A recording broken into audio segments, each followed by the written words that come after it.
Bismillahirrahmanirrahim. Assalamualaikum warahmatullahi wabarakatuh. Sebelumnya perkenalkan, nama saya Lula Aulia Ramadhani dengan NIM 221340086.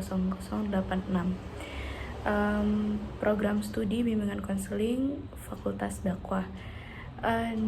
Saya di sini ingin melakukan praktik bimbingan rohani Islam berlokasi di salah satu rumah pasien yang baru saja pulang dari klinik di wilayah Cilegon, kota Cilegon.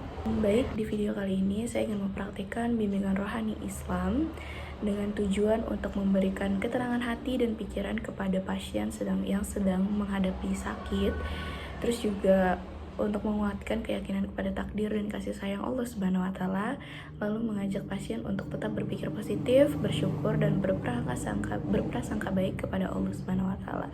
Lalu materi yang saya sampaikan di dalam praktik bimbingan rohani Islam ini adalah dengan tema sakit adalah ujian dan pintu pahala. Langsung aja kita ke videonya. Assalamualaikum Mbak Dwi. Waalaikumsalam. Sebelumnya kenalin dulu kali ya. Saya Lulu Aulia Ramadhani. Bisa panggil saya Lulu. Saya di sini sebagai pembimbing rohani Islam yang akan membimbing Mbak Dwi. Nah, kabarnya gimana nih Mbak Dwi hari ini? Alhamdulillah baik, tapi masih agak sakit, tapi saya berusaha kuat.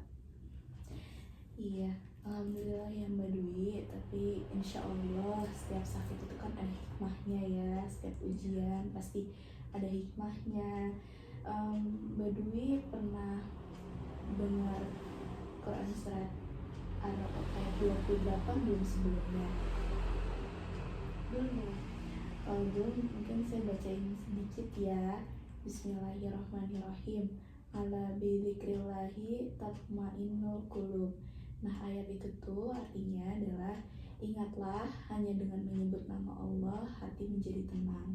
Jadi maksud dari ayat ini tuh makna sederhananya tuh kalau misalnya Mbak Dwi banyak-banyak berzikir gitu, mengingat nama Allah, itu insya Allah nanti hati Mbak Dwi akan lebih tenang. Jangan lupa banyakin berzikir ya Mbak Dwi ya. Nah, Mbak Dwi sebenarnya kan kita semua juga tahu ya, nggak ada peristiwa yang terjadi tanpa seizin Allah gitu kan. Nah, termasuk sakit yang sekarang Mbak Dwi lagi rasain, yang Mbak Dwi lagi alamin. Nah, sakit itu bukan hukuman dari Allah Mbak Dwi.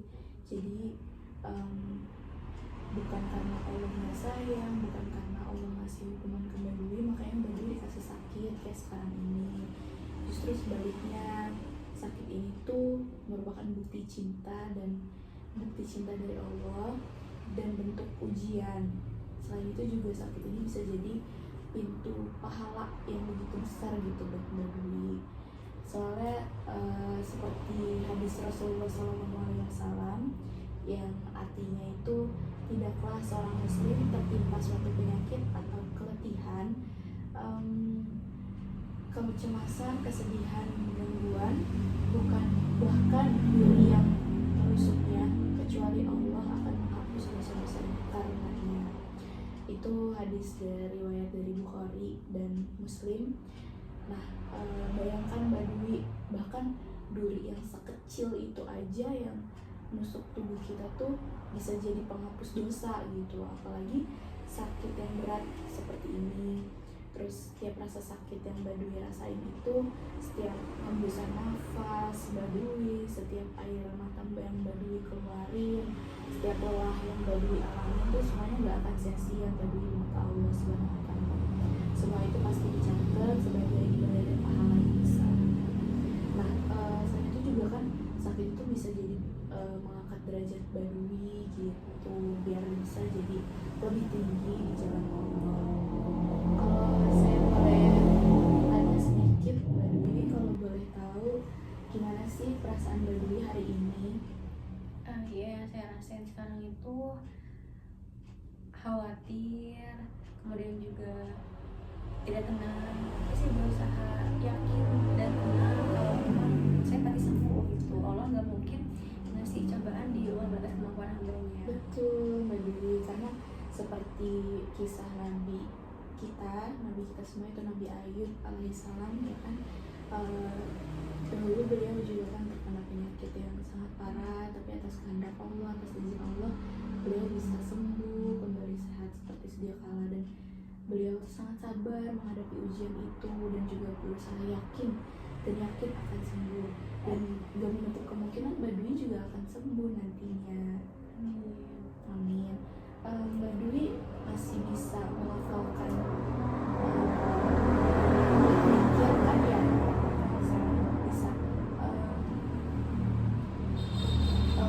Saya tahu yang Mbak Dwi hadapin kali ini tuh susah, sangat berat mungkin, dan cukup mengganggu mental Mbak Dwi juga. Tapi kalau Mbak Dwi masih bisa untuk berzikir, diusahakan untuk selalu berzikir ya Mbak Dwi. Nah Mbak Dwi, karena Mbak Dwi juga punya keyakinan yang cukup besar, terus Mbak Dwi juga bisa melafalkan zikir. Di sini ada beberapa kalimat-kalimat zikir yang mungkin bisa membantu Mbak Dwi untuk kuat menghadapi ujian ini. Contohnya seperti zikir penyejuk hati, ini bisa dibaca berulang-ulang. Mbak Dwi boleh ikutin setelah saya ya. Hasbunallah wa ni'mal wakil. Hasbunallah wa ni'mal wakil. Nah, itu tuh terjemahannya, cukuplah Allah sebagai penolong kami dan Dia sebaik-baiknya pelindung. Jadi kalau misalnya kita baca zikir ini, insya Allah hati kita tuh bisa sejuk gitu. Nah di selain itu juga ada la ilaha illallah, la ilaha illa anta, subhanaka inni kuntu minadz dzalimin. Boleh diulang Kak Dwi? La ilaha illa anta, subhanaka inni kuntu minadz dzalimin. Terus juga ada astagfirullah wa atubu ilaih. Astagfirullah wa atubu ilaih. Nah iya, bisa kalimat-kalimat zikir yang tadi itu beberapa aja yang bisa Kak Dwi amalin agar Kak Dwi itu bisa lebih tenang hatinya, lebih kuat menghadapi cobaan atau ujian gitu.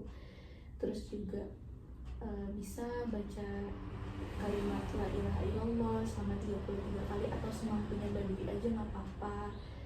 Terus ya baca istighfar. Nah sekarang kita doa kesembuhan dulu ya. Ada doa untuk kesembuhan dari doanya tuh kayak gini. Bismillahirrahmanirrahim. Allahumma ajirni fi musibati wa khlufi khairin minha. Yang artinya, ya Allah berilah aku pahala dalam musibah ini dan gantilah dengan yang lebih baik. Atau ada juga doa yang lain untuk memohon kesembuhan, itu ada Allahumma Rabbana adhibul bangsa ishfi anta syafi la shifa'a illa shifa'uka syafa'an la yughadiru saqama. Bisa diulang ya setelah saya Mbak Dwi ucapin doanya. Bismillahirrahmanirrahim. Allahumma Rabbana adhibul bangsa ishfi anta syafi la shifa'a illa shifa'uka syafa'an la yughadiru saqama. Nah, Mbak Dwi, itu tadi beberapa kalimat-kalimat zikir dan doa untuk memohon kesembuhan yang bisa Mbak Dwi amalin agar Mbak Dwi bisa lebih dikuatkan.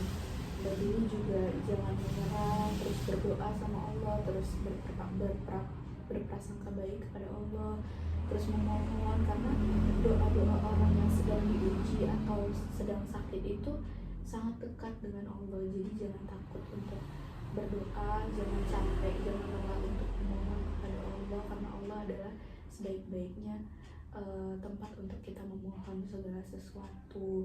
Terus juga Allah benar kata Mbak Dwi di awal tadi, Allah nggak akan menguji hambanya di luar batas kemampuannya. Jadi Mbak Dwi tetap semangat ya Mbak Dwi ya, semoga cepat diangkat penyakitnya. Semoga yang kalimat-kalimat zikir dan doa-doa tadi bisa diamalkan dan bisa membantu Mbak Dwi, dan pasti akan membantu karena itu kalimat-kalimat baik dan Allah pasti akan menolong Mbak Dwi. Terima kasih Mbak Dwi, bimbingan kali ini cukup sampai ini aja. Semoga Mbak Dwi selalu diberi tambahan, kekuatan dan semangat untuk menjalani ujian-ujian. Saya pamit Mbak Dwi, terima kasih banyak. Terima kasih juga Mbak. Saya pamit, assalamualaikum. Assalamualaikum.